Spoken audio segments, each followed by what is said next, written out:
Bonjour tout le monde et bienvenue à la... Nous allons commencer nos délibérations. Je m'appelle Peter Serold et je suis bénévole du CSPC. Donc, s'il vous plaît, utilisez le mot-clic hashtag CSPC 2023 et je voudrais introduire et présenter nos modérateurs, notre modératrice et le groupe de discussion.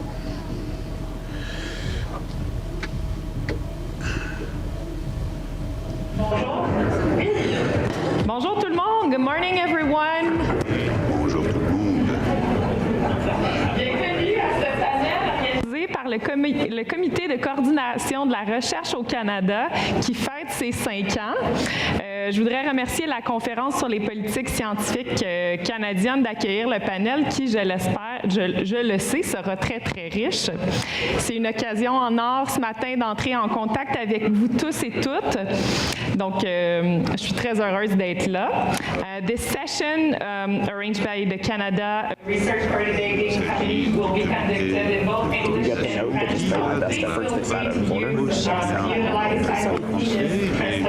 Et vous servir, si nécessaire, de l'interprétation. Dans la salle. Je suis rédactrice en chef du magazine Québec Science qui est basé à Montréal. Je vais être l'animatrice de ce panel. C'est vraiment un plaisir pour moi d'être là et de pouvoir assister aux échanges qui ont pour but de pousser la recherche canadienne toujours plus loin. Mais avant de commencer, j'aimerais prendre le temps de reconnaître que nous sommes en ce moment à Ottawa sur le territoire traditionnel non cédé des peuples algonquins Anishinaabe. And while we meet today in Ottawa, we acknowledge the ancestral and unceded territory of all First Nation, Inuit, and Métis peoples, and their ancestral rights from coast to coast to coast. Et cela vaut pour toutes les Premières We have a 1 hour and 30 minutes window to delve into the initial 5 years of the CRCC, and this session will be divided in 3 parts. So first, the committee chair, Dr. Ted Hewitt, will first present the CRCC progress report. Ensuite, la seconde partie va donner la parole aux 3 chercheurs qui sont à côté de moi et qui ont reçu le soutien du Fonds Nouvelles Frontières en recherche, un programme qui a été mis en place justement par le Comité de coordination de la recherche. On va pouvoir découvrir leur travail et surtout, le plus intéressant, c'est qu'on va pouvoir avoir leur évaluation du programme.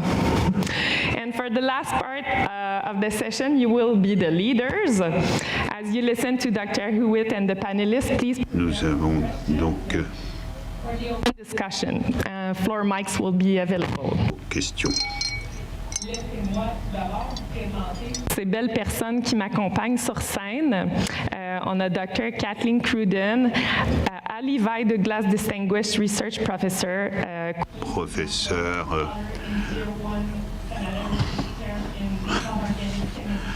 en chimie organique à l'Université Queen's.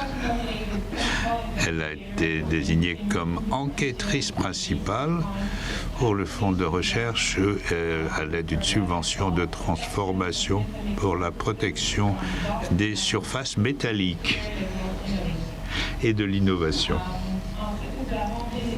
Professeur Bénédicte Amilon, qui est professeure adjointe au département de neurosciences de la Faculté de médecine de l'Université de Montréal et chercheuse principale pour une bourse exploration du Fonds Nouvelles Frontières en recherche. Et son projet s'intitule « Thinking Outside the Score Box, Curved Electrodes for Deep Brain Recording and Stimulation ». Enfin, Montréal est très bien représenté ce matin parce qu'on a un autre chercheur de Montréal, Jason Edward Lewis, University Research Chair in Computational Media and the Indigenous Future Imaginary at Concordia University. And he was nominated Principal Investigator on the 2022 Transformation Grant called Abundant Intelligences, Expanding Artificial Intelligence Through Indigenous Knowledge System.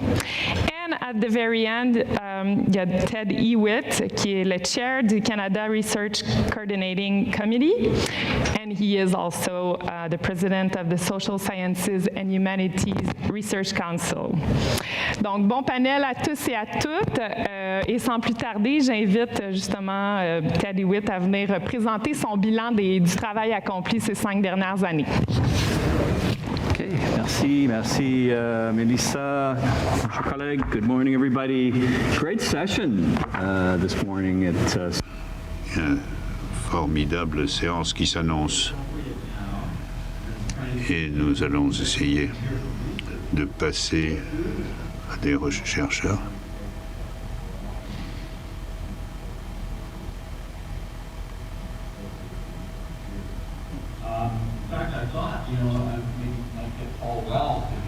On pourrait peut-être demander à Paul Wells de faire cette présentation parce qu'il est tellement éloquent, Paul Wells, sur la façon dont on a pu transformer le paysage de la recherche au cours des dernières années. Et donc, de façon précise. Avec nos panélistes, mais avant de les entendre, je voudrais partager avec vous quelques initiatives importantes que les organisations membres du comité de coordination de la recherche au Canada ont réalisées ensemble dans les 5 dernières années. Créé fin 2017, le comité contribue à la réalisation des priorités de recherche du gouvernement fédéral. Il coordonne aussi les politiques et les programmes des organismes de financement de la recherche du Canada et de la Fondation canadienne pour l'innovation. Our members include the presidents of the Canadian Institutes of Health Research. Nous avons notamment le président de l'Institut de la recherche et j'ai vu Adam ici, le voilà, s'il veut bien s'identifier. Moi-même, le président de la Fondation canadienne pour l'innovation. Et bonjour, si Rosanne est là, le conseil de recherche, ainsi que les hauts dirigeants de Santé Canada, Innovation, Sciences et puis également notre conseillère principale en matière de recherche. Nous sommes ici pour échanger des informations et nous sommes donc toutes les activités qui renforcent la recherche. Et nous vous encourageons à prendre connaissance de notre rapport d'étape avec toutes les réalisations qui permettent d'inspirer et d'appuyer les initiatives. Dans ce domaine, nous avons des priorités, par exemple, bâtir ensemble pour favoriser l'équité, la diversité et l'inclusion, et les entreprises et la recherche novatrice et telle que définie, et également améliorer un accès équitable. Nous essayons d'éliminer les barrières systémiques. Nous essayons également de publier des guides d'inclusion. Et en deuxième lieu, il s'agit de reconnaître les besoins précis de la recherche. Et nous avons alloué des fonds pour nos programmes vedettes qui sont en rapport avec la représentation dans l'ensemble du tableau. Et nous travaillons également sur une stratégie globale pour mieux appuyer la formation en matière de recherche, pour aider également à préparer une population aussi diverse que possible à ces carrières. Nous avons également créé une fondation qui permet de promouvoir la recherche en faisant la coélaboration d'un plan stratégique en partenariat avec nos communautés autochtones. Et on crée également un système et un conseil de recherche autochtone. Enfin, nous avons mis au point également un programme de financement de 100 millions pour un fonds Nouvelles Frontières qui répond directement aux besoins de ces activités avec un risque élevé mais également un rendement élevé. Et tout ce travail a été soutenu par le rapport direct avec les chercheurs, les institutions et leurs communautés dont un grand nombre sont ici représentés. en vue de favoriser un dialogue national qui va se poursuivre à travers notre conseil consultatif, nos panels d'experts, les réunions avec les experts et également les parties prenantes et les leaders communautaires. Et donc tout ceci a été mis en exergue lors de la pandémie de Covid. Et donc c'était un forum, constitue un forum important pour l'amélioration des relations et le travail en coopération avec nos partenaires, notamment pour ce qui est de lutter contre le virus, et nous avons aidé également les instances gouvernementales participantes. De plus, le comité a supervisé le fonds d'urgence pour la continuité de la recherche et notamment, et nous avons fourni 416 millions de dollars ou 460 millions de dollars avec 22 000 projets. S'entretenir des relations mondiales solides pour faciliter une coopération forte et opportune sur les questions urgentes. Je suis très fier des efforts déployés par le comité pour aider à élargir les relations avec les organismes internationaux de financement de la recherche. Nous avons adopté un cadre international commun et depuis 2020, nous avons rencontré les dirigeants et dirigeantes des organismes de la France, de l'Allemagne, de l'Afrique du Sud, du Royaume-Uni et des États-Unis. Et ces réunions jettent les bases d'une coopération par l'entremise du Fonds Nouvelles Frontières en Recherche et d'autres initiatives de programmes et de politiques collectives ou spécifiques aux organismes. Nothing better exemplifies. Et rien n'illustre mieux ce que nous faisons que le Fonds de recherche qui a été reconnu à l'échelle internationale pour essayer de récompenser la recherche, et cela met également en œuvre un certain nombre d'initiatives du CRCC, et cela permet également d'incorporer l'inclusion, la diversité et également les programmes autochtones. Et cela nous donne une plateforme pour expérimenter la conception des programmes, notamment à travers les biosketchs, et le financement garantit également le financement des loteries. Et ce travail se fait à travers 3 filières et également des appels. Et la filière exploration est un programme à risque élevé mais à rendement élevé. C'est quelque chose de très novateur et donc ça offre un potentiel. Et la filière de transformation permet également de répondre à un défi important,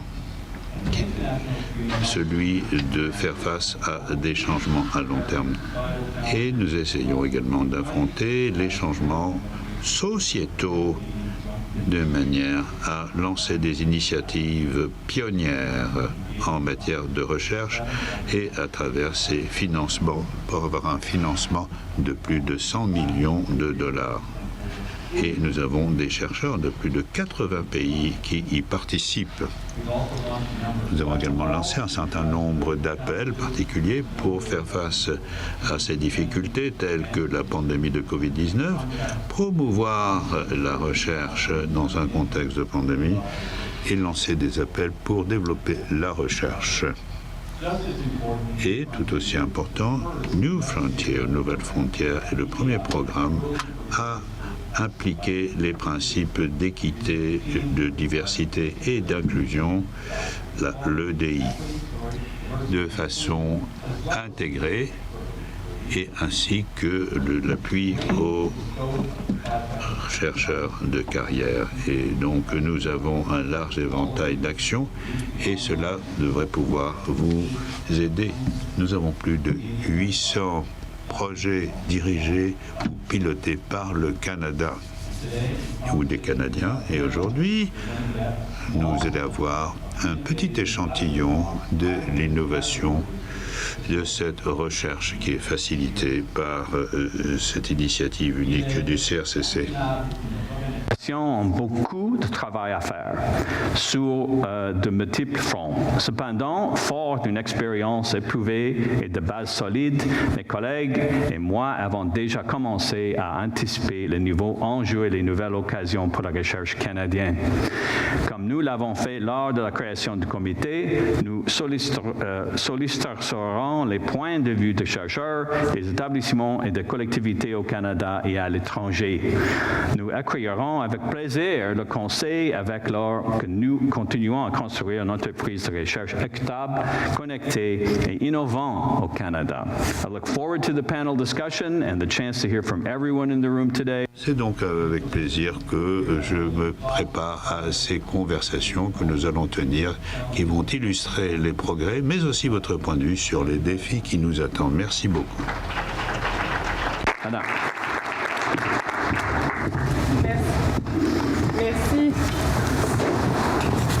Merci, M. Hewitt.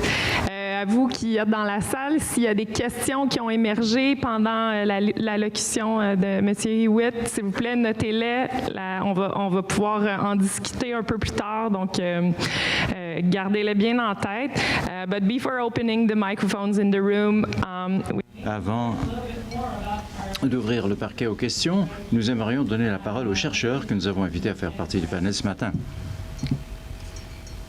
Alors, laissez-moi commencer par vous, Dr. Cruden.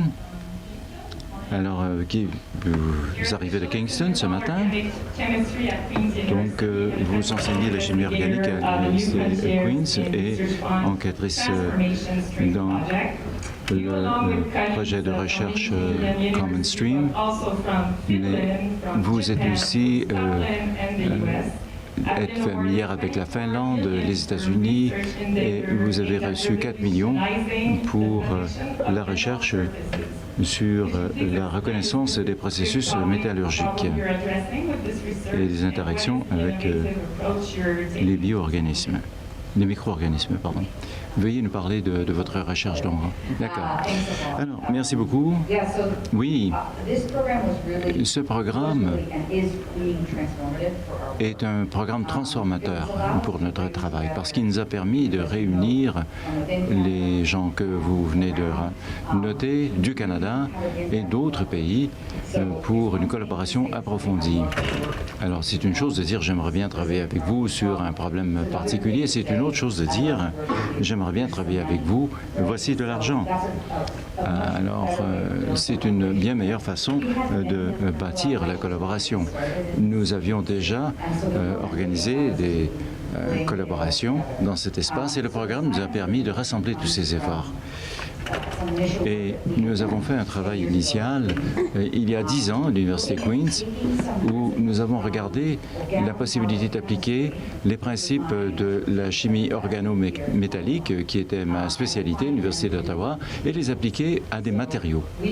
Alors on sait, nous avons beaucoup appris ces 50 dernières années, nous savons que certaines molécules organiques adhèrent aux atomes des métaux. Mais personne n'avait appliqué ces principes à des surfaces. Et donc, grâce à ce programme, nous avons commencé à approfondir cette recherche. Et par exemple, si tout test que l'on fait qui nous donne une ligne rouge, si vous prenez un test COVID et que vous voyez une ligne rouge, et on espère évidemment ne pas voir apparaître la ligne rouge, mais ce sont des particules d'or qui s'agglomèrent et qui donnent cette couleur. Mais il faut les fonctionnaliser et donc il faut trouver une façon d'attacher les molécules métalliques à des molécules organiques. Et ça s'applique très bien dans bien des cas, mais il y a beaucoup de problèmes si on veut appliquer ce genre de principe dans le corps, par exemple, si on veut le faire dans des environnements extrêmes. Donc, notre travail est la seule chose qui nous a permis de faire des progrès depuis 40 ans, depuis l'invention de cette technologie dans un laboratoire. Donc, nous avons beaucoup de succès et l'usine nous a permis donc de combiner des experts. Donc, nous avons des gens de McGill qui se penchent non seulement sur les nanoparticules d'or,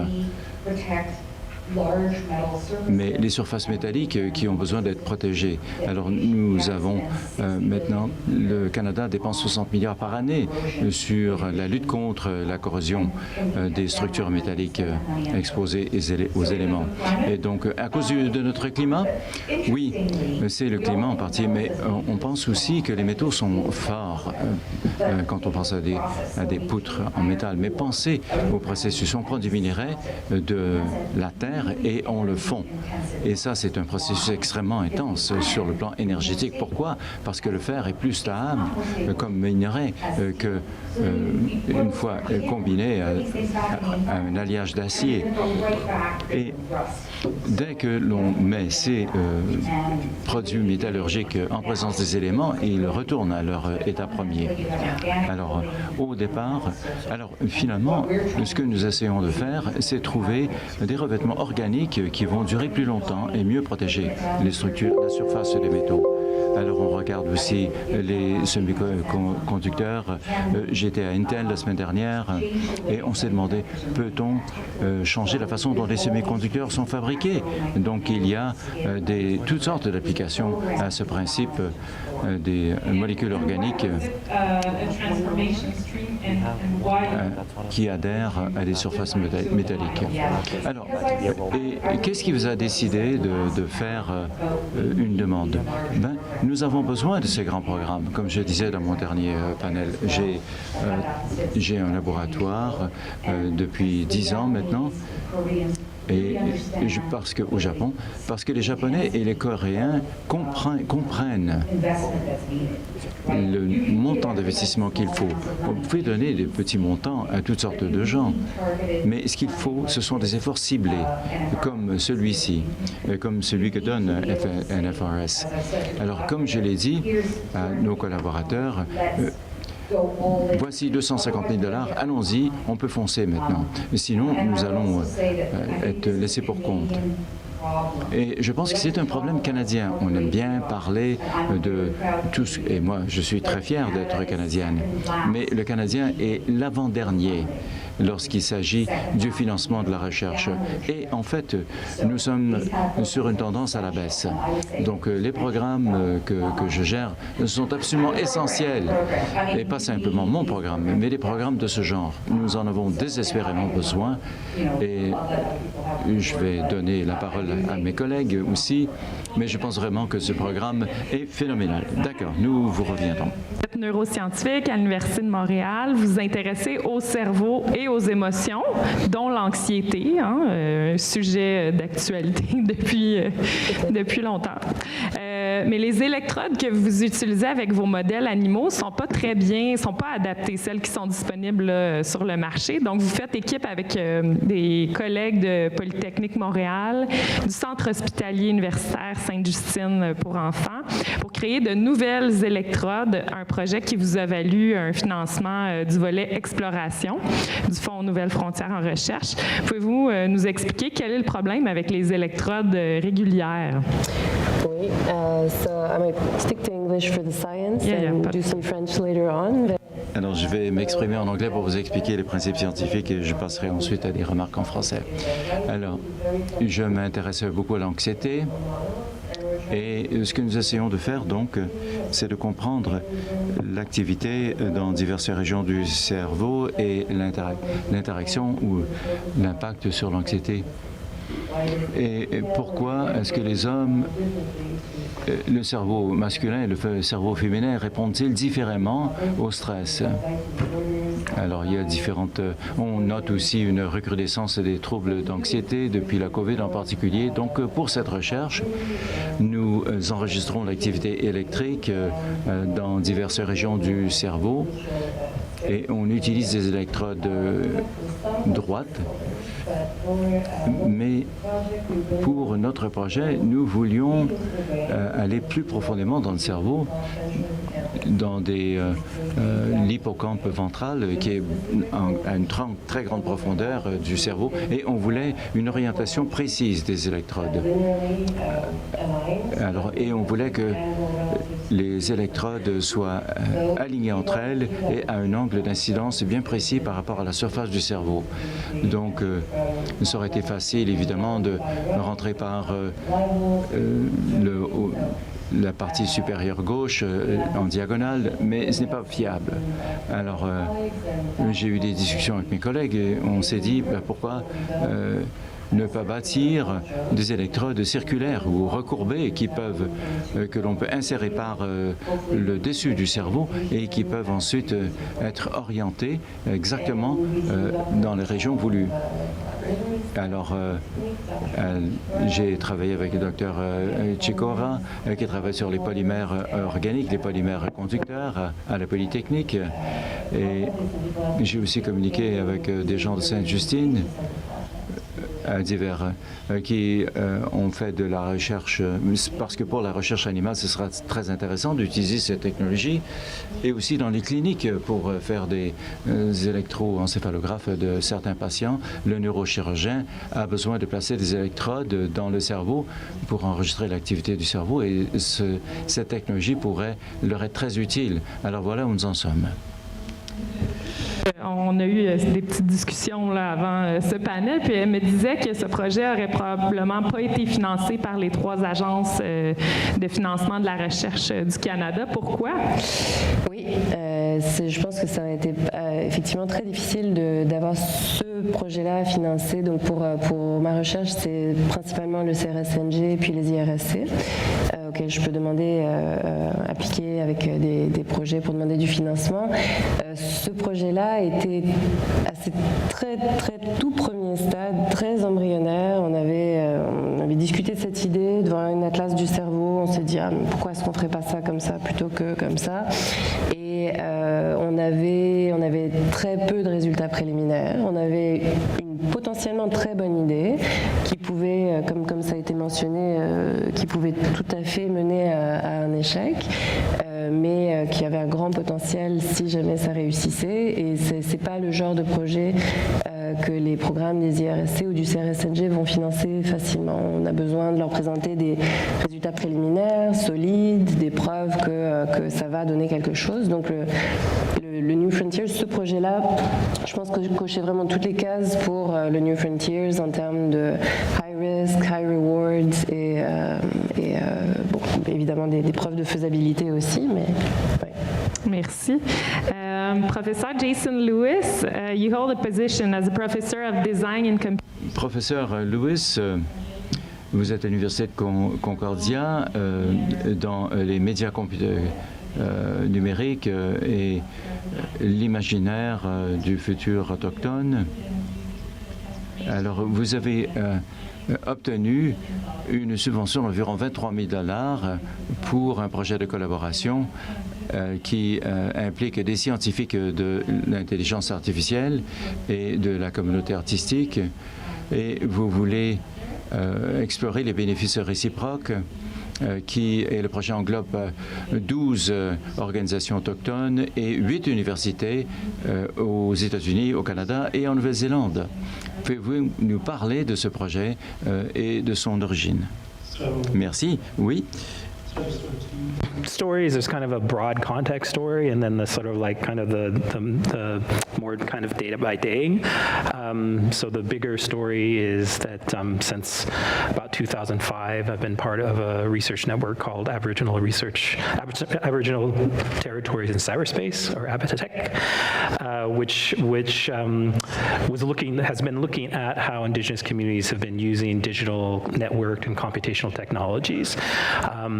And we've done a number of initiatives within ABTEC, but it's all been aimed at thinking through how can we take these technologies that come from a very particular sort of Western way of looking at the world and working with the world, and make them sort of useful to us in terms of representing ourselves, telling our stories, and sort of operating in the world in the way that we want to operate in the world. And then in 2014, 2014, ABTECT got a SSHRC partnership grant called Initiative for Indigenous Futures, where we sort of continued that work, but really started looking at the frame of what does it mean for Indigenous communities to be actively imagining the futures that they want. And then in a way, this project that we're doing now kind of really brings those two sort of kind of long-term projects together. Specifically, it all started with stones. So my then PhD student, Suzanne Kite, in 2017, we were doing a directed reading, and she was talking about, she's Lakota, so she was talking about her community's relationships with stones, which is a very complex and rich set of relationships, which I was not really familiar with before I started working with her.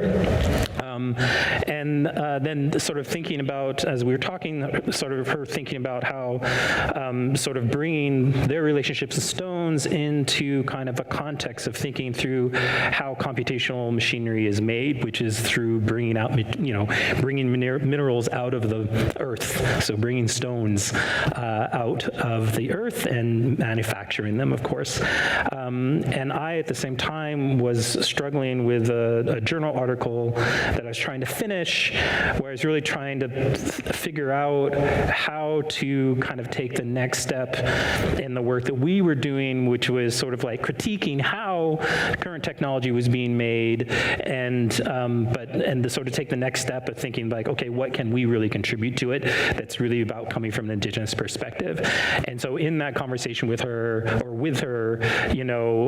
really kind of making the connection of, what if we started thinking about AI in terms of our relationality to it? So as opposed to thinking about it as purely a tool that we're manufacturing and we're going to use in these sort of specific ways, how do we think about it as a relation in the same way that her people think about being in relationships to stones, that my community thinks about being in a relationship to, say, starfish, that other Indigenous communities think about being in a relationship to the various non-human entities around them. So that led then to an essay called Making Kin with Machines that Suzanne and I wrote in co-authorship with Dr. Noelani Arista, who is a professor of Hawaiian history. She was then at the University of Hawaii Manoa. She's actually at McGill now. And Archer Pachauas, who is a Cree performance artist and technologist. And in that essay, we sort of walk through our three different traditions, how we think about relationships with non-humans, and how that might apply to our thinking about AI specifically, but about technology in particular, and how that might open up some new avenues to think about what these technologies could be and what we should be prioritizing as we develop the technologies, and also sort of how do we get out of this kind of almost doomsday sense around technology, and particularly AI, where, either our choices seem to be either we have Skynet, where it sort of like becomes sentient and decides to get rid of us all, right? Or sort of the Blade Runner scenario where we do manage to create essentially sentient machines and then treat them like slaves, right? So how do we get out of this sort of like Western imaginary, which is so dystopic? And so Making Kin with Machines, so that was just the four of us. We're all nerds in certain ways, and we wrote it, we really believed it, but we were also like, we might be real weirdos here, right? This may not be something that actually other people in our communities, think is a relevant way to look at things. And so out of that, we, working with another couple people, Angie Abdullah, who is an Australian Aboriginal designer, and Dr. Oivi Parker-Jones, who is a Hawaiian neuroscientist who works at Oxford. We proposed to CFAR, actually, what became the Indigenous Protocol and AI workshops in 2019. Making Kin with Machines was published in 2018. This was in 2019. And that was our sort of reality already checked. That was, so we brought 30 indigenous folks from North America, Pacific, Australia, New Zealand together, along with 5 non-indigenous folks, and hugely multidisciplinary, from people working, essentially like hula teachers to AI scientists, and had this 3-day conversation where we basically like, look, is this interesting? Are we crazy? Is this something that we should be spending our time in within our communities? And the response was really super positive. And it turns out that lots of other people have been thinking either around this or adjacent to it or something like this. Sorry, this thing is falling off my ear now. And it proved very fruitful. We produced a 200-page position paper out of that experience, and both Making Kin with Machines and the position paper were very unexpectedly popular. Like, they got taken up both within the communities, across a bunch of different disciplines, within the AI research space, and so then it was like, okay, so what's the next step? Making Kin with Machines kind of outlined a theoretical space that might be worth looking into, and then the Indigenous Protocol and AI position paper sort of staked out positions within that space. So what does it mean then to then go into those positions and, for instance, really try to figure out how to make, say, a Kanaka, a Hawaiian-based AI system or a Cree-based AI system, et cetera. And then how do we do it in a way that what we learn by doing that helps make AI in general better? Very interesting. Dr. Hewitt mentioned in his speech that Canada wants to have more scientific international collaboration. From your experience so far, would you say it has enhanced the work? I guess it's so. absolutely. And also, is it challenging sometimes to work with people from first of all, the I think other it's, side of the planet? Yeah, absolutely essential. The international aspect is essential. And also within, at least for me, within Indigenous context, when you talk about international, there's actually 2 meanings to it. There's the meaning that you are talking about right now, which is between nation states, and then there's the meaning for us, which is between different Indigenous nations, right? So Cree to Mohawk or Hawaiian to Maori. And so in both of those contexts, it's been really important. So for instance, so a big part of it is about arbitraging knowledge across these different communities. So different communities have developed things in a more advanced way than other communities. So the Maori have a really long history of language revitalization. And one of our community partners there, Te Hiku Media, has been doing really innovative work around how you actually go about ethically collecting data in order to feed into natural language processing projects. Because as we all know, all this machine learning that we're all benefiting from right now is deeply, deeply unethical, right? Scrape tons of information, tons of data without any consent, including from Indigenous communities. And so one of the things very foremost in Indigenous communities' minds is if we're going to be participating in these sorts of research projects, which do promise to have benefits for our communities, like natural language processing, how can we do it in a way that is actually going to benefit us and that we feel good about? And so the work that Te Hiku Media done is really innovative in terms of how to go approach that. And why they've done that, they've also been innovating on the AI science side too. And then Hawaii, there's a really robust ecosystem growing around how do you develop technology with a strong cultural foundation, and it comes in lots of different formats over there. There's one of our partners there, Purple Maya, basically acts as an accelerator and as a VC for Hawaiian Canadian innovators who are trying to innovate both with the technology and with how that technology gets integrated into their cultural foundations. So these are communities that we can learn from here, because as far as I know anyways, we don't have anything like that here in Canada. We have our own things that we can share back to them, but I think it's absolutely imperative that we are able to reach beyond our, whether it's my tribal borders or whether it's the Canadian nation states borders, and take advantage of sort of best practices and different ways of thinking about these problems in other places. Thank you. The next question is for all of you, three speakers. So the NFRF is meant for high-risk and high-reward interdisciplinary international research. Do you feel like you got what you need in order to do just that? Be honest. Be honest. Well, I would say certainly yes.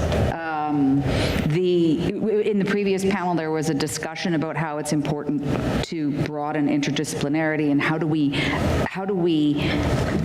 encourage scientists and engineers to be more interdisciplinary. But you mandate it. It's very easy, honestly. Mandate it. Put it in. We would not have done the medical aspects of this research if it were not required. We would have stuck in our, I mean, already we do wide research, but we would have stuck with science and engineering. So you mandate it, right? And I think the same thing is true if you want to encourage internationalization, provide the funding, and then make it a requirement. Mm-hmm. Do you have something else to say? Go for it if you have. I just talked a lot. Sure, I think this program does hit on one particular niche that needs to be expanded and pushed forward to help this, as just said, help establish these collaborations and push people outside of their comfort zone, reach out to other researchers. So yes, in that sense, I think this program does do a good job at forcing us to interact with other scientists that are not exactly in our fields. Yeah, I mean, I'll add that when we started, we were writing this during the pandemic, right, while homeschooling, which was super fun. But the collaborator from medical, I had never met him. So we interacted. It was not till we got the grant that I met him. So it was really tough, but it really pushed both of us to expand our own areas of knowledge. And then now have a joint student, and so it's amazing. Professor Lewis? Yeah, I think what I really appreciated was the emphasis on high risk. Because I think what we propose is extremely risky, right? Like, I think it's a really different way of approaching some of the problems that we have in AI, and there are lots of challenges to sort of operationalizing sort of the project that we do. And I love the fact that I actually can't remember where this was. It might have been one of my colleagues at Concordia who had been on the previous jury that was advising me, or maybe it was actually in the paperwork, but basically said, look, you need to talk about how, actually no, it's in the grant itself, how you need to talk about how this might fail, right? And I think that's really important in order to make you be honest about whether what you're doing is high risk or not, right? Because as it says, is if there's not really a chance this could fail, and maybe fail spectacularly, it's not really high risk. And how could your project fail? How could my project fail? Oh, geez, it could turn out that we can't actually get the AI scientists, to talk with the traditional knowledge holders in a way that's productive for both of them, right? Because my emphasis has always been, so I've been doing, I was very lucky. I was raised as a wee researcher in Silicon Valley in highly, highly interdisciplinary research labs. So we had physicists and artists, and we had engineers and humanities people all the time. Now that I spent my first 12 years in of that context in industry. And when I got to the academy, I was shocked at how siloed it is, right?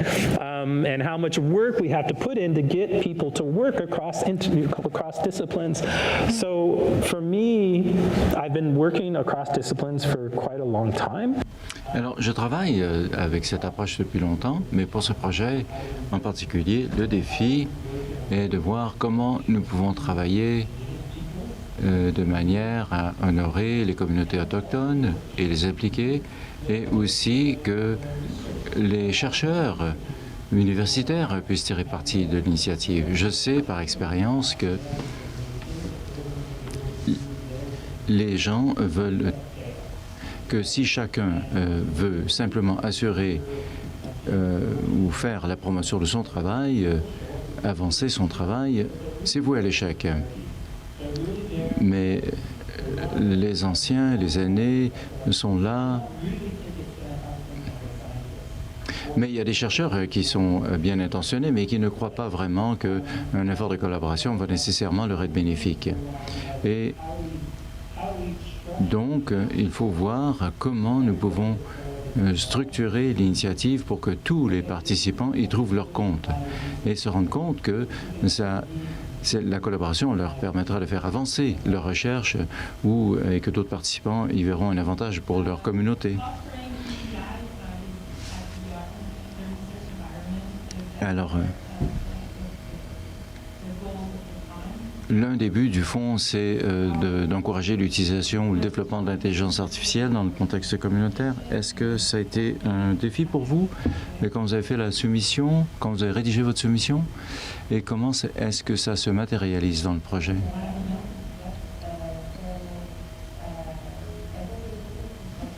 Je pense qu'il y a divers points de vue. Dans mon cas, nous sommes un petit laboratoire. Alors j'ai peut-être 6 ou 8 personnes qui travaillent avec moi et je n'ai pas toujours le loisir de faire un choix des candidats, de les trier sur le volet parce que j'ai peut-être une demande seulement, un candidat. Donc le principal avantage que j'ai vu, c'est que cela oblige à chaque chercheur de réfléchir à tous les aspects du projet et de voir comment ils peuvent faire des adaptations dans leur travail, dans leur collaboration. Donc, ça ne change pas nécessairement la manière dont j'embauche des gens ou je gère mon laboratoire. Mais j'ai dû réfléchir à la manière à la façon dont je dois faire les choses, je veux faire les choses quand c'est possible. Oui, j'aimerais ajouter, je pense qu'il est vraiment important de continuer cet exercice. Si vous regardez les chiffres, nous, dans les conseils, on parle de EDI de façon intense, mais il y a très peu de changements, non seulement au Canada, mais ailleurs dans le monde. Donc, il faut vraiment que l'on demande aux chercheurs qui reçoivent des fonds du gouvernement fédéral de faire ce qu'il faut et que ils modifient leur façon de recruter et de gérer la recherche. Et j'ai beaucoup appris quand j'ai regardé les montants.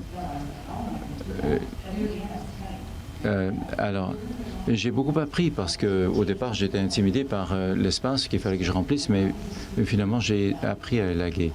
Donc, c'est important. Nous sommes des chercheurs.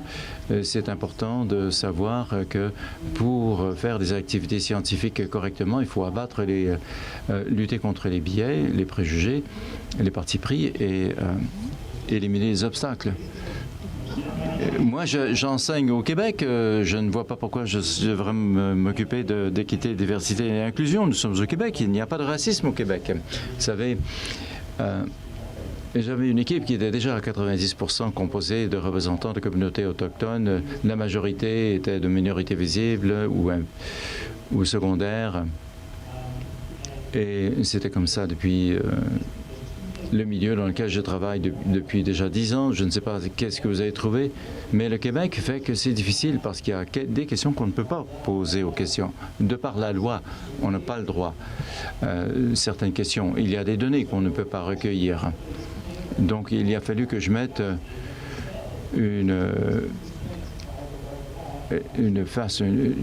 j'ajoute une déclaration et au niveau de notre politique d'équité, diversité et inclusion, disant justement qu'il y avait des données qu'on ne pouvait pas demander à cause de la loi. Et j'ai parlé avec mon co-directeur et on a parlé du travail que nous faisons depuis une vingtaine d'années pour encourager l'équité, la diversité et l'inclusion dans nos équipes de recherche. Et c'est aussi étrange, toute cette question d'inclusion, diversité, équité est étrange parce que on veut que vous en parliez, mais vous ne pouvez pas en parler dans ces termes-là. Donc, attention. Et il y a aussi des points. Pouvez-vous nous donner un exemple? Est-ce que vous avez un exemple en tête? Alors,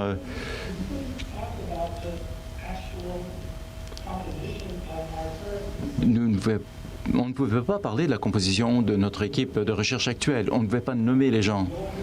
Il fallait avoir la permission des gens pour pouvoir dire « vous êtes Cree » ou « vous êtes hawaïen » ou quel que soit le cas. Alors, ça c'est... Et si j'avais plus de temps, je pourrais vous trouver d'autres exemples, c'en est un. Mais il y a aussi un point de vue de perspective, un problème de perspective. Et je vais être honnête avec vous, ces lignes directrices sont écrites pour les Blancs qui refusent de diversifier leur équipe de recherche. Voilà à qui s'adressent ces lignes directrices. Mais si vous essayez de répondre et que vous n'êtes pas Blanc, ça vous met dans une position singulière. Alors, il faut que vous vous mettiez dans la peau d'un Blanc pour répondre à des questions qui ne correspondent pas à votre expérience.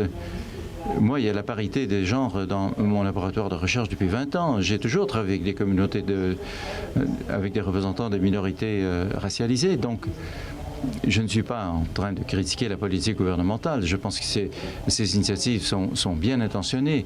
Mais il faut qu'on trouve le moyen de pouvoir poser les questions. Mais je suis tout à fait d'accord. C'est difficile pour les chercheurs principaux, donc. Mais pour nous, c'est aussi valable de réfléchir à toutes ces questions et de voir comment nous pouvons exprimer de façon formelle les choses que nous faisons de façon informelle. Parce que Camille Vanga, mon co-directeur, c'était plus simplement son laboratoire ni mon laboratoire, parce que nous avons maintenant 3 chercheurs en collaboration, qui travaillent en collaboration. Donc, il faut tenir compte de cette réalité dans l'ensemble du réseau. Merci. Les nouvelles frontières, le Fonds de recherche pour les nouvelles frontières. Oui, laissez-moi répondre à votre question.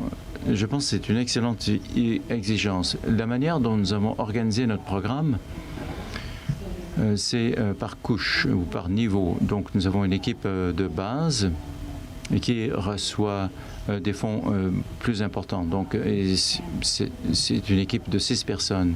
Et 2 des chercheurs sont en début de carrière. Et ils reçoivent donc l'équivalent de 10 fois le montant d'une subvention d'exploration. Alors, et moi, j'en ai fait ma responsabilité de faire,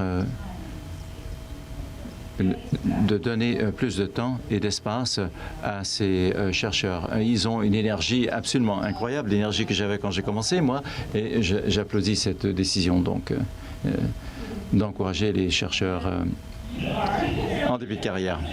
Bénédicte, est-ce que vous faites...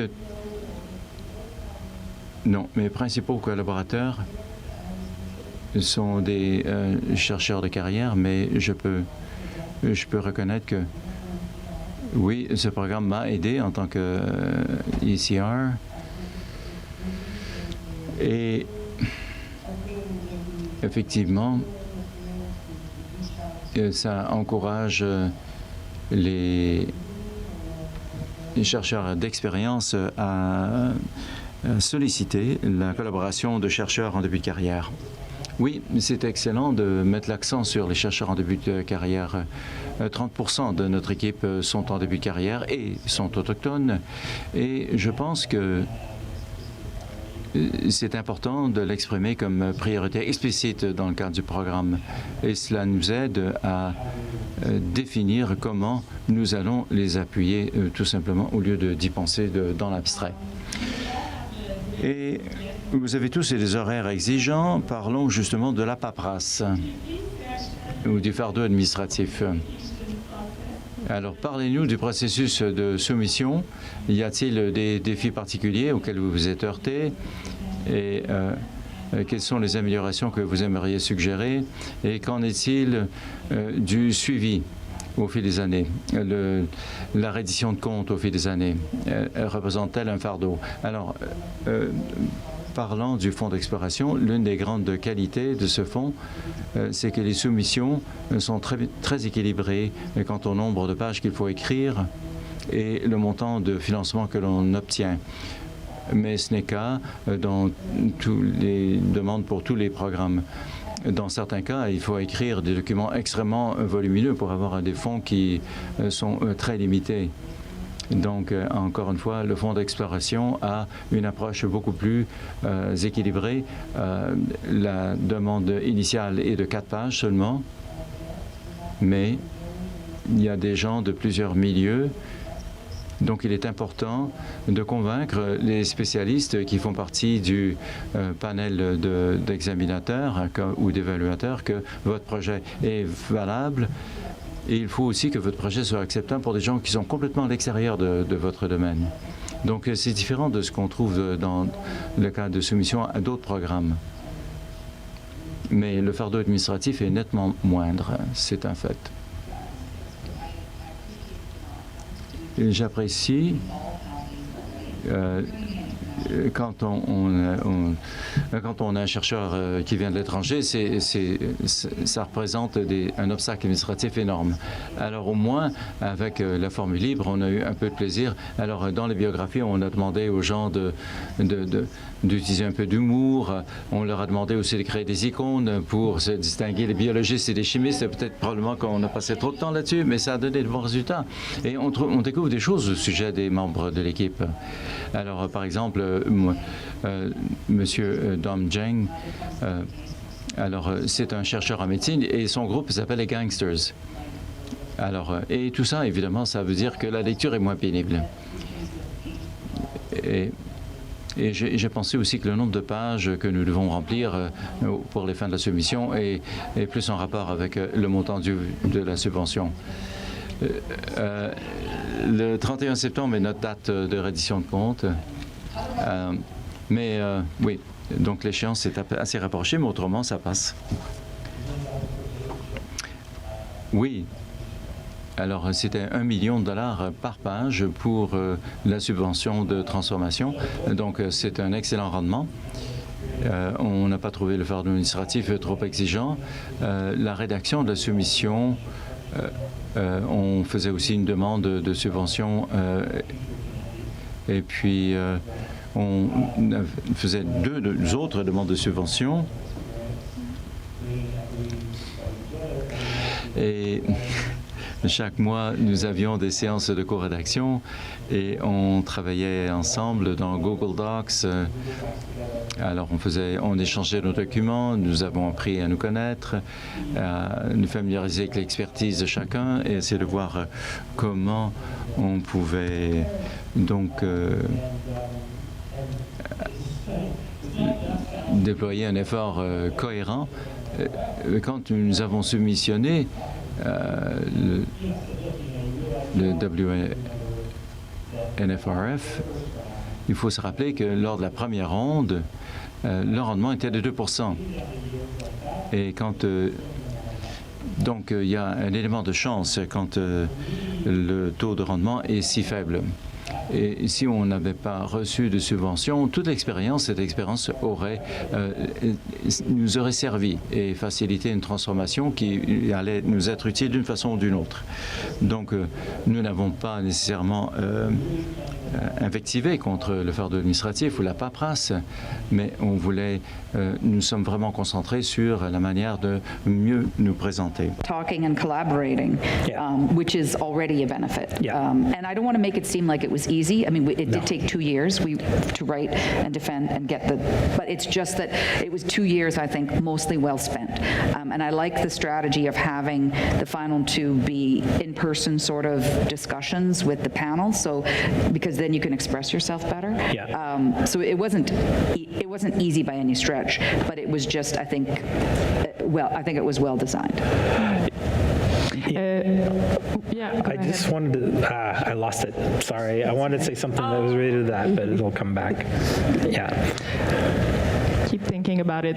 Je vais poser une dernière question. Let me ask one last question, and then after that, if you have questions or comments to make, please move to the microphones. You have 2 microphones available. And do move to the microphones if you... What should the CRCC focus on now? Huge question.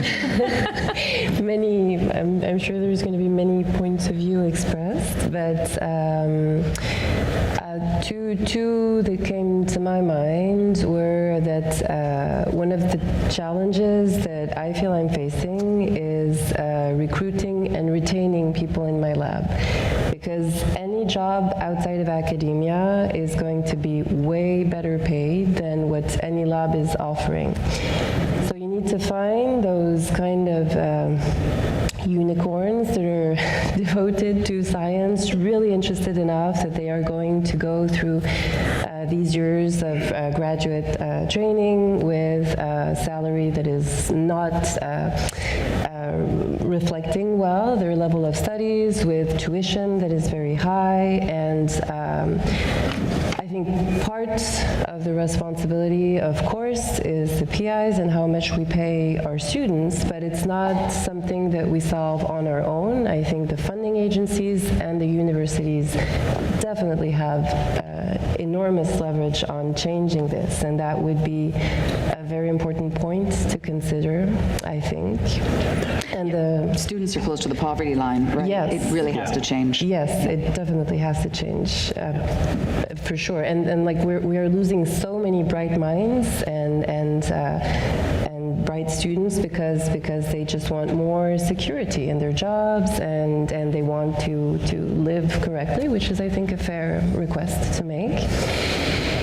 Another point that I was thinking is relative exclusively to I think the New Frontiers Exploration Fund, is that as an ECR, it's a lot of work to get your lab off the ground, to get things up and running, to hire, to have all this like momentum, reaching this momentum. And sometimes for ECRs, you can have some high-risk, high-reward projects that are not necessarily interdisciplinary.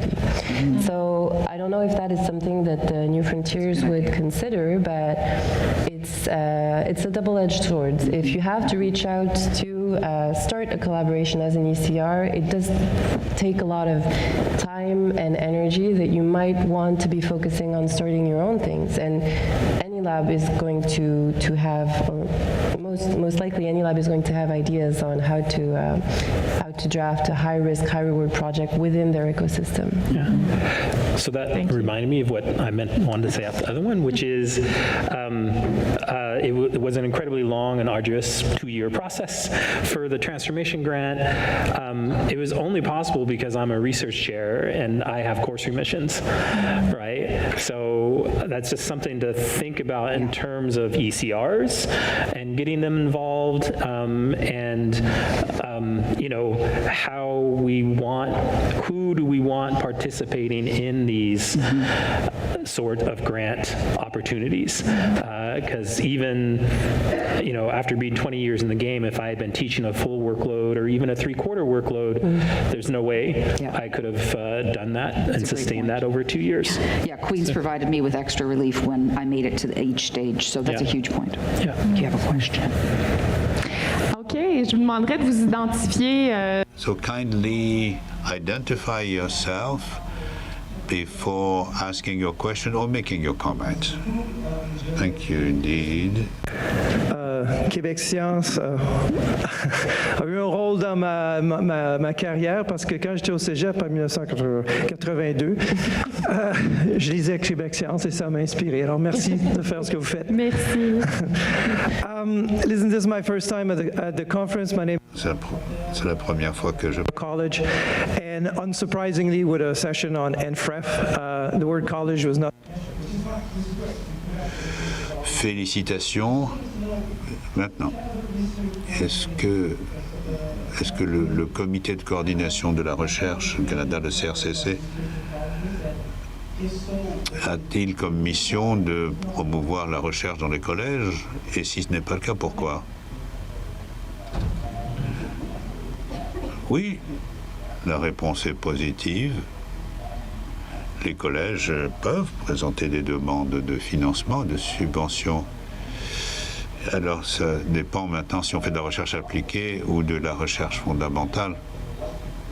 Mais, donc, c'était à la base de la création du CRC, c'est-à-dire que les membres eux-mêmes qui devaient définir le périmètre d'action, le champ d'action. Nous avons invité des collèges, des collègues, des collèges et universités à intervenir. Mais s'agissant de la transformation, est-ce qu'il fallait que cela s'applique? Parce que le but, c'est de transformer la société. Et donc, il y a également ce volet transformationnel. Mais il s'agit de savoir à quoi s'applique la transformation. Donc, nous nous sommes montrés agnostiques là-dessus. Vous pouvez toujours présenter une demande et les gens peuvent parler de la portée de ces projets, ou alors on peut également critiquer la façon dont ce travail est entrepris. Mais est-ce que le CRCC est-ce que les collèges figurent dans le mandat du CRCC? Oui, tous les organismes fédéraux sont ouverts à une représentation des collèges, et cela fait toujours par des discussions concernant l'admissibilité. Et à mesure que les choses évoluent, et quelle que soit la forme que prendra le CRCC dans l'avenir, oui, cela incorporé. En particulier lorsque l'on vient du collège Niagara et compte tenu du travail. Ah ben, je vous apporterai ma carte de visite alors. Bien, déclinez votre identité.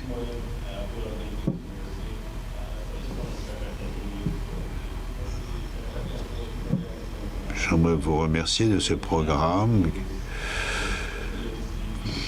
Nous voyons quel est l'impact que cela peut avoir. Peut-on demander à l'intervenant de se servir du micro? La question est posée au Dr Hewitt concernant le travail du CRCC et lors du lancement du CRCC.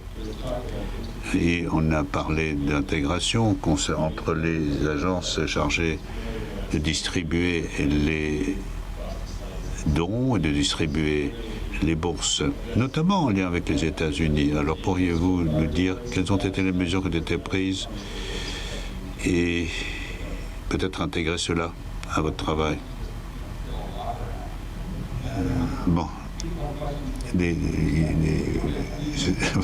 Vous avez décidé que c'était moi qui devais répondre à la question. Bon, les gens parlent toujours de l'intégration et de regroupement des différents organismes. Nous sommes au Canada et nous aimons trouver des solutions à la canadienne de matière à répondre à notre diversité, à notre géographie très particulière.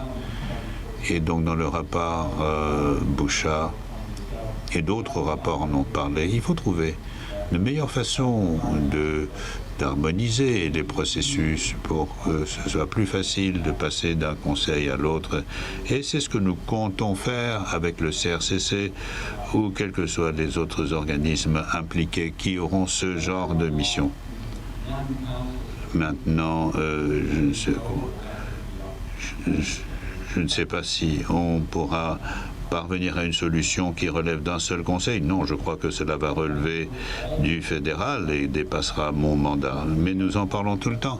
Et je crois que c'est la meilleure des choses pour les chercheurs, parce que nous ne le faisons pas dans notre propre intérêt. Roche du Conseil de recherche. Dominique Roche, je vais poser la question aux chercheurs. Bon, merci au panel de cette discussion et de la qualité des questions soulevées. Il y a un sujet qui a été cependant négligé et je me dois de le soulever. C'est la question des pratiques de la science ouverte. On a parlé de l'importance de l'EDI et de l'incorporer aux requêtes de manière à veiller à favoriser l'inclusivité. Et donc, j'aimerais que vous nous disiez si on accordait suffisamment d'importance, par exemple, à la transparence et à la réutilisation du recherche et des résultats des recherches, Donc, pas seulement ce qu'il convient de faire dans les requêtes elles-mêmes, mais nous avons entendu le docteur Fladon nous parler des mandats. Et donc, est-ce que vous pensez que les chercheurs pourraient s'en trouver mieux? Alors, quand vous parlez de science ouverte, vous parlez de publication, de quoi parlez-vous? Oui, la publication, c'est un élément, mais l'idée de la transparence, par exemple, veiller que les données qui découlent de ces projets de recherche sont communiquées, sont échangées, c'est-à-dire tout ce qui relève pas de votre domaine traditionnel de recherche. Moi aussi, je suis rédactrice d'un journal spécialisé aux États-Unis et je suis convaincu que la recherche financée par les contribuables devrait bénéficier aux contribuables. Et donc, c'est ainsi que nous procédons et dont nous publions dans ce sens. Et souvent, savoir si nous devons protéger les choses ou si nous publions simplement. Quand je parle de protection, je parle de brevet. Et donc, notre travail a commencé comme un travail de base fondamentale. Et puis ensuite, ça a évolué vers la recherche appliquée. Je pense en particulier aux conducteurs qui ont été évoqués un peu plus tôt. Et donc, lorsque l'on renforce la capacité au Canada même, c'est important parce que en matière de semi-conducteurs, nous avons une capacité pour le moins faible. Et donc, il s'agit de déterminer comment est-ce que nos recherches peuvent profiter aux contribuables. Et donc, il s'est déterminé quel est l'impact de notre travail, outre la formation, mais au niveau de l'ensemble de la société. J'espère avoir répondu à votre question. Oui, j'aimerais savoir ce que pensent les autres panélistes. Aussi, c'est une très bonne question. Et je pense qu'on en parle de plus en plus. Et donc, il y a des... On en parle, la question est maintenant d'actualité. Et en tant que neuroscientifiques, nous savons quelles sont les ramifications de cette recherche, parce que c'est une véritable mine d'or. Et certains efforts sont accomplis. Et il faudrait peut-être que les gens soient plus ouverts, plus transparents. Et je dirais que certains efforts vont dans la bonne direction. Vous avez parlé également de la mise à disposition des données brutes. Il en est question de plus en plus. Et là encore, les choses vont dans le bon sens. Cela dit, se pose toujours le problème de la publication en tant que telle, c'est-à-dire de son coût, les aspects pratiques, son coût, et la façon de transmettre les données vers les utilisateurs. Il y a également la question des rédacteurs, des revues spécialisées, mais il y a de plus en plus de revues spécialisées, de journals, comme on dit, qui sont ouverts. Ça va dans le bon sens, encore une fois, mais je pense qu'il y a une évolution très très active en cours dans ce domaine. Je voulais le dire parce que ça m'a beaucoup frappé. Ils ont publié mon premier article et mon père m'a demandé « Mais est-ce qu'on t'a payé ?» Quand j'ai répondu non, ça c'était la révolution. Et donc il a été pour le moins surpris que ça marche comme ça dans le domaine scientifique.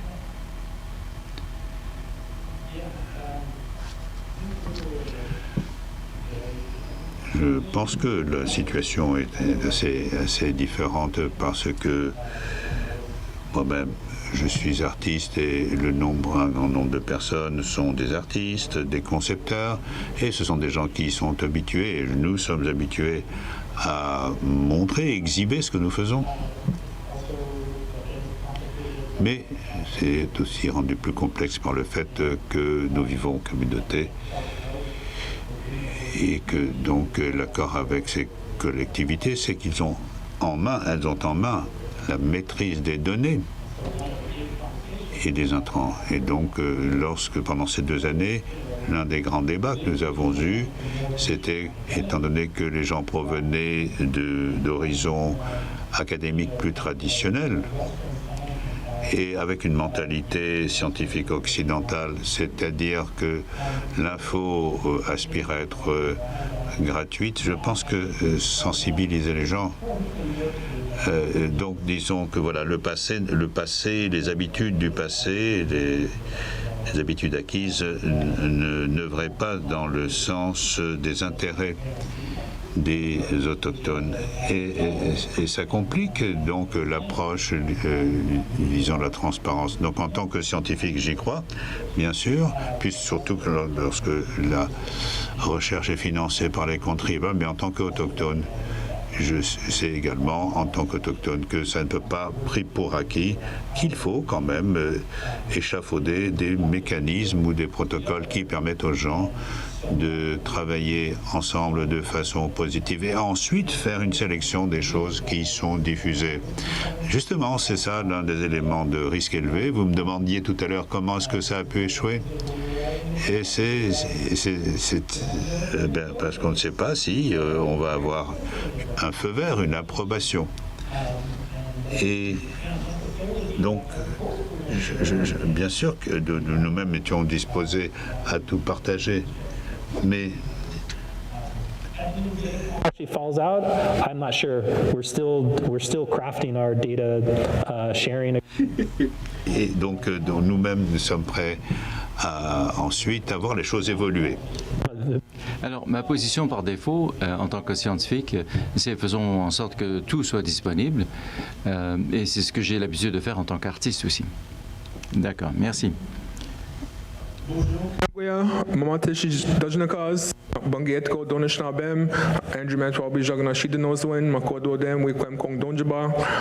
name is Firefly. I speak a little bit in Anishinaabe. Je m'appelle Firefly, je parle un peu de Anishinaabe, je viens des territoires du Nord-Ouest. J'ai une question à 2 volets. D'abord, l'affirmation du savoir traditionnel quant aux techniques et méthodologies des projets de recherche coordonnés soit par un chef de projet ou une institution. Comment allons-nous transformer la mentalité des institutions occidentales pour qu'elles respectent et aussi appliquent des méthodes de recherche autochtones dans la méthodologie de la recherche qui est financée par des organismes comme la vôtre? Parce que j'estime qu'il y a des projets autochtones qui sont dirigés par des non-autochtones simplement à cause de leur titre, mais sans qu'ils comprennent pourquoi les projets autochtones ne sont-ils pas dirigés par des chercheurs autochtones. Nous avons notre système de clans, notre histoire, notre médecine n'est pas reconnue comme étant valide par les gens qui approuvent ces projets. Et pour moi, c'est comme une façon de nier l'importance et le dynamisme des cultures et du savoir traditionnel au pays. Et en ce qui concerne la mise en œuvre des langues autochtones, beaucoup des concepts sont difficiles à traduire en anglais, sinon impossibles. Et ça aussi, ça devrait entrer en ligne de compte dans l'approbation des projets. Vous dites qu'il y a 2 langues au Canada, mais en fait, il y a des centaines de langues au Canada qui doivent être reconnues et respectées. Et aussi, l'approbation de ces projets, si c'est un projet de 100 pages qu'il faut soumettre, pour beaucoup de communautés autochtones n'ont pas la capacité de rédiger une proposition de 100 pages. Alors, comment voulez-vous faire de la recherche avec la collaboration des communautés autochtones alors qu'elles sont incapables de produire ce genre de documents, puisqu'ils sont aux prises avec des problèmes comme le manque d'hébergement, la pauvreté et les autres éléments de détresse dans la communauté. D'accord, laissez-moi répondre à vos questions. Écoutez, vous avez touché beaucoup de points très valables.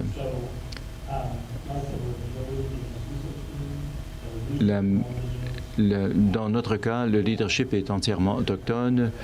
Pour notre projet de recherche, les gens qui gèrent la recherche le font avec leur propre communauté, mais parfois avec d'autres communautés autochtones. Et pendant 20 ans, à l'échelle individuelle, depuis des dizaines d'années, nous sommes très sensibles, très éveillés à l'importance d'utiliser l'approche autochtone et de l'intégrer dans la conversation avec les méthodes et les approches blanches pour que ça soit au bénéfice de tous les intervenants. Nous reconnaissons que les communautés avec lesquelles nous travaillons sont souvent manquent de ressources et sont sous-représentées. Et c'est sûr qu'on ne peut pas vous dire à des responsables de ces communautés, dire voici un document de 100 pages, vous devez le lire d'ici la semaine prochaine. Et notre repère a toujours été de dire peut-on aller consulter le conseil de bande ou le gouvernement de la bande ou une organisation sans but lucratif qui travaille sur la revitalisation de la langue de la communauté, des organisations avec une ou deux personnes et des organisations parfois qui ont une trentaine de personnes. Alors, moi, je devrais être à l'aise d'aller voir une organisation dans ma communauté et dire, écoutez, on a besoin d'un peu de votre temps. D'abord, nous avons déjà des relations établies avec toutes les communautés. Alors, c'est pas comme si on se parachutait ou qu'on arrivait comme un cheveu sur la soupe. Alors, il faut que j'ai noué des rapports avec les gens avec lesquels je veux travailler. Et pour être capable de dire, écoutez, j'ai quelque chose à vous proposer et ça vaut la peine de prendre un peu de votre temps pour que vous travailliez avec nous, pour que vous puissiez donc adapter notre demande de manière qui... et nous n'allons pas vous demander des fonds, nous allons vous apporter des fonds si vous participez à cette demande. Et voilà. Et voici les bénéfices que nous entrevoyons pour la communauté. Quand je vous ai dit que les antécédents... Alors, le fait est que les chercheurs principaux avaient déjà 20 à 30 ans d'expérience d'engagement avec les communautés autochtones et peut-être 50, 60 ans d'expérience de vie comme autochtones. Et c'est eux qui étaient là au départ de ce projet. Et c'est eux qui ont formulé les avantages qu'il y avait pour les communautés autochtones. Ma plus grande crainte, évidemment, c'est qu'on s'implique et que les communautés nous disent « Mais à quoi ça a servi tout ça? Qu'est-ce que cela nous a apporté? Quels ont été les avantages? On voit qu'est-ce que vous avez récolté comme avantage. » Mais je pense que tous nos leaders sont très sensibles à ces questions. L'autre risque que nous avons pris en faisant notre demande de subvention, c'est que on ne se jette pas dans le laboratoire pour faire du travail. Là, nous avons passé les 2 premières années à tenir une conversation entre nous pour trouver la façon de négocier de façon réussie les questions que vous avez soulevées avant d'entreprendre le travail pratique. Alors, comment franchir les barrières interdisciplinaires et comment... et nous avons eu... Et le jury du conseil de recherche était réticent. Ils nous ont pas dit que c'est ridicule parce que nous étions là pour les entrevues finales, mais ils ont dit bon, il ne semble pas que vous fassiez grand-chose de concret pendant les 2 premières années. Et on leur a dit, en fait, c'est ça qui est le plus important, ce que les bases que nous allons mettre en place pendant les 2 premières années. Peu importe ce que l'on voudrait faire les années par après, il faudra d'abord passer par cette étape, elle est essentielle. Alors, et lors de la rédaction de la soumission, nous avons donc précisé notre réflexion sur la manière d'aborder ces conversations. Et c'est ça qui va nous guider. Et la question scientifique au cœur de notre proposition, c'est y a-t-il moyen d'intégrer le savoir traditionnel et le savoir relatif à l'intelligence artificielle de manière dans une direction qui favorise le développement de l'intelligence artificielle et le développement des communautés autochtones. Voilà la question fondamentale. Oui, allez-y. It's important to also relate that from the Oui. En plus des conseils consultatifs autochtones, le comité de coordination de la recherche a développé au cours d'une période de 18 mois ce que nous appelons un plan de renforcement de la capacité de recherche autochtone à toutes les étapes, du début à la fin. Et nous avons donc sollicité des participants à ce processus. Ça, c'est notre étoile du Nord. Et encore une fois, nous avons voulu encourager la participation des Autochtones dans les conseils de recherche pour que, justement, tous les responsables s'engagent à faire exactement ce que vous proposez.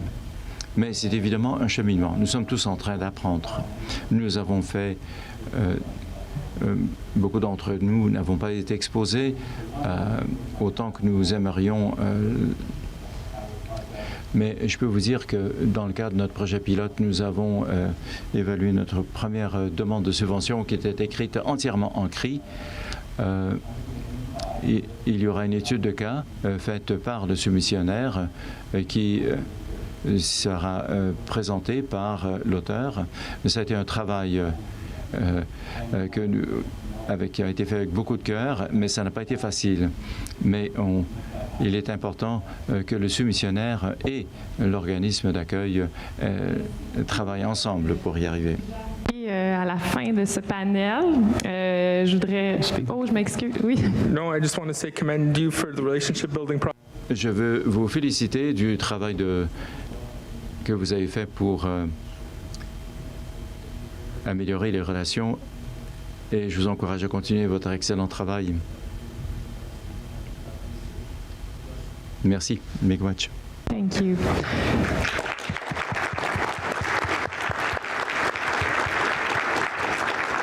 Merci à ceux qui ont posé des questions. Merci aux panélistes. Merci Tadu Witt d'être là. Merci à la conférence d'avoir accueilli ce panel. Je vous invite à visiter le site web du comité pour pouvoir accéder au rapport Vision to Action. Vous pouvez aussi visiter la page web du Fonds Nouvelles Frontières en recherche pour voir toutes les actualités. Est-ce que vous aviez un dernier mot de la fin, Dr. Witt, à prononcer? Non, pas grand-chose. Merci, Melissa. Merci, à l'an prochain. Merci à vous. Merci, collègues.